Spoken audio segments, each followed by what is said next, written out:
Positif au coronavirus a augmenté de 71 lors des dernières 24 heures, a annoncé le ministère de la Santé lors d'un point presse. Le bilan s'établit désormais à 534 cas ce lundi à 18 heures.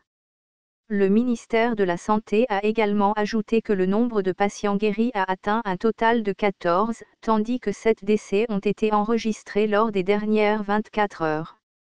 La région Casablanca-Ceuta reste en tête des régions enregistrant le plus de contamination avec un total de 159 cas. Le ministre de l'Équipement, du Transport, de la Logistique et de l'Eau, Abdelkader Amara, confiné à domicile depuis son infection au Covid-19 annoncé le 14 mars, a rassuré sur son état de santé soulignant que « les choses s'améliorent de jour en jour ». Contrairement aux fausses informations relayées par certains sites sur ce sujet, je me trouve actuellement dans un état normal et il n'y a pas de symptômes inquiétants, que Dieu soit loué, de jour en jour les choses s'améliorent, a assuré.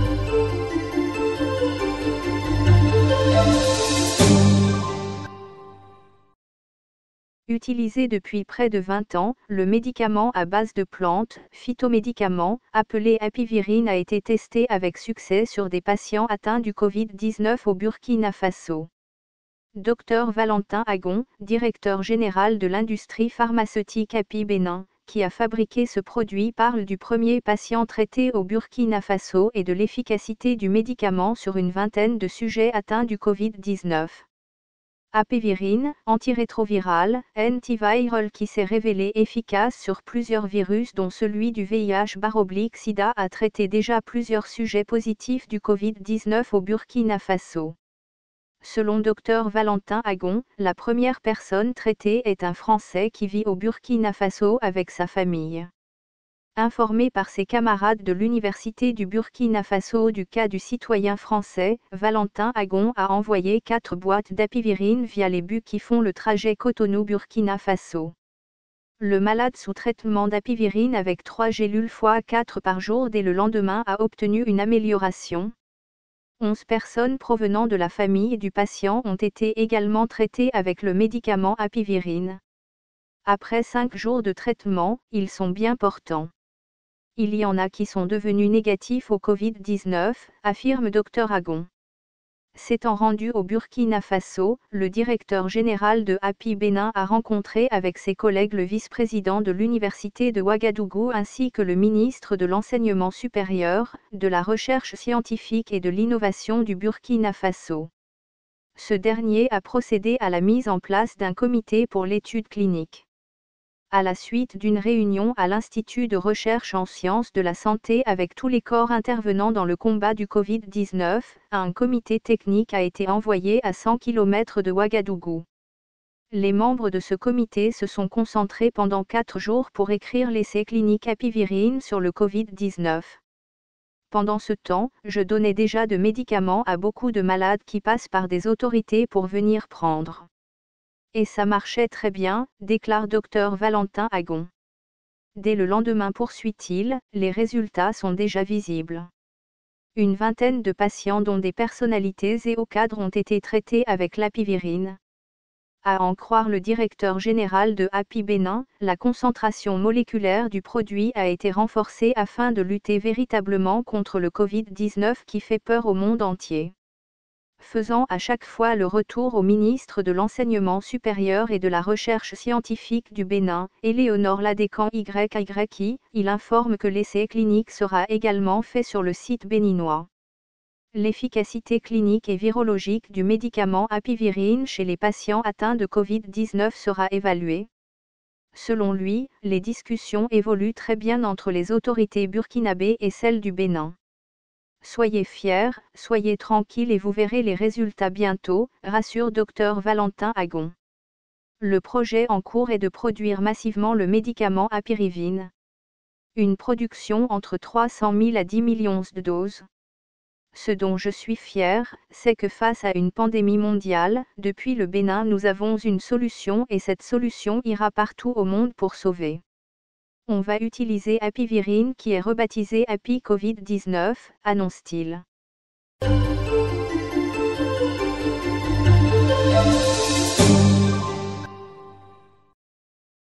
Voici les principaux titres développés par la presse nationale ce lundi 30 mars.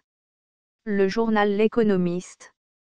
Contrôle des marchés, la traque des fraudeurs. En période de crise, l'approvisionnement des marchés et des ménages reste la priorité des priorités.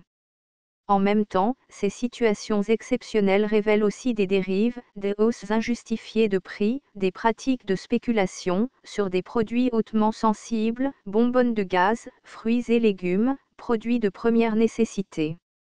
Les comités mixtes de contrôle local et provincial ont relevé une série d'irrégularités dont l'augmentation illégale des prix de certains produits réglementés, la vente sans facture, le non-respect des règles d'hygiène ou encore l'absence d'affichage des tarifs dans les commerces. Marrakech, les chefs cuisinent pour le personnel soignant. Les chefs au chevet du personnel soignant et des patients des hôpitaux. Plus de 90 grands chefs cuisiniers de Marrakech, des plus grands hôtels, ont proposé leurs services pour préparer des repas sains au personnel médical des hôpitaux et à ceux qui vont loger dans les hôtels pendant toute la durée du confinement et au-delà. Un geste responsable et solidaire envers le personnel hospitalier qui travaille en flux tendu depuis le début de la pandémie Covid-19. Entièrement bénévole, l'initiative lancée par le chef Hassan Aouzer du Palmeraie Palace et Kamal Raral, président de la Fédération des arts culinaires, et à laquelle participent plusieurs autres chefs d'hôtel, est soutenue par la wilaya de Marrakech Safi et plusieurs grossistes qui fournissent les produits bruts. Le journal Le Maroc. Orange Maroc appuie le corps médical. Orange Maroc fait part de sa forte mobilisation pour doter le secteur de la santé des moyens technologiques qui lui permettent de faire face à cette crise sanitaire. Dans un contexte de pandémie mondiale du Covid-19, Orange Maroc est pleinement mobilisé pour assurer en toutes circonstances la continuité des services et des réseaux de ses clients. C'est notre métier d'opérateur et il s'agit de notre responsabilité aussi, explique Orange Maroc à ce propos. Et d'ajouter, une attention particulière est portée aux services de santé, et notamment aux hôpitaux et au personnel médical à travers le royaume, pour qu'il ait tous les moyens et les outils technologiques pour faire face à cette situation exceptionnelle. À cet effet, Orange Maroc annonce prendre en charge l'hébergement du personnel médical du CHU Ibn Rushd ainsi que celui de l'hôpital Moulay Youssef. Lutte contre le coronavirus, les 500 cliniques privées en renfort. Le secteur médical libéral a annoncé son engagement total et inconditionnel face à la pandémie du Covid-19. Dans un communiqué conjoint, l'Association nationale des cliniques privées, le syndicat national du secteur libéral, le syndicat de médecine générale et le collège syndical national des médecins spécialistes privés ont indiqué être totalement mobilisés pour accompagner les besoins du citoyen marocain en cette période cruciale. Nous le faisons en collaboration étroite avec nos consurès et confrères du secteur public et des forces armées royales. Par mesure de sécurité, et par respect des mesures barrières, les cabinets médicaux se sont réorganisés pour assurer la sécurité des malades, des médecins et du personnel paramédical. Le journal Al-Massa. Covid-19, une aide de subsistance pour les travailleurs de l'informel. Les travailleurs de l'informel peuvent enfin bénéficier de l'aide financière temporaire prévue par le comité de veille économique. Ainsi, une indemnité de 800 à 1200 dirhams sera versée, à partir du 6 avril prochain, aux familles impactées par le confinement obligatoire, et ce, selon une procédure simplifiée adoptée lors de la dernière réunion du dit comité. Dans la première phase, les ménages ramédistes opérant dans l'informel qui n'ont plus de revenus du fait du confinement obligatoire, bénéficieront d'une aide de subsistance qui sera servie par le fonds spécial dédié à la gestion du coronavirus. Appel à la lutte contre les réseaux de spoliation foncière. Dans une circulaire adressée au conservateur foncier du Royaume, le conservateur général de la propriété foncière au Maroc a appelé à lutter contre les réseaux de spoliation foncière en procédant à un contrôle rigoureux des demandes de renseignements sur les biens, et ce, en veillant au respect de la réglementation et en sensibilisant les agents chargés de traiter ces demandes quant à la nécessité du respect de la réglementation en vigueur. Le conservateur général n'a pas manqué de souligner que tout manquement aux procédures relatives aux demandes de renseignements sur les biens est passible des sanctions disciplinaires en vigueur. Le journal à la date Al-Maghribia. Maroc Télécom, aucun risque de saturation du réseau. Dans les circonstances actuelles où les mesures de confinement provoquent une hausse significative du trafic Internet, Maroc Télécom rassure quant à la continuité de son activité dans d'excellentes conditions aussi bien en termes de réponse aux sollicitations de ses capacités réseau qu'au niveau de ses centres d'appels et de ses agences. Nous avons constaté une augmentation variant de 25% à 30% du trafic, sans aucune incidence sur la qualité de nos services, déclare Maroc Télécom dans son communiqué.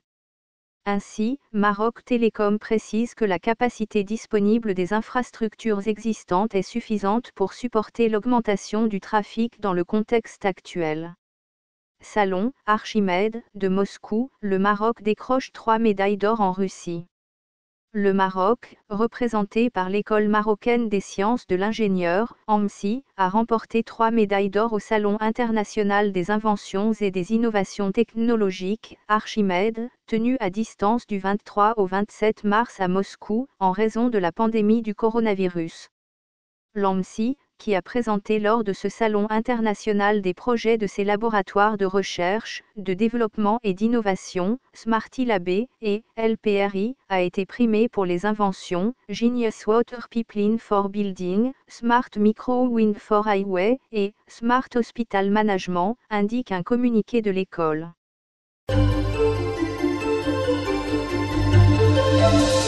N'oubliez pas d'aimer et de partager la vidéo.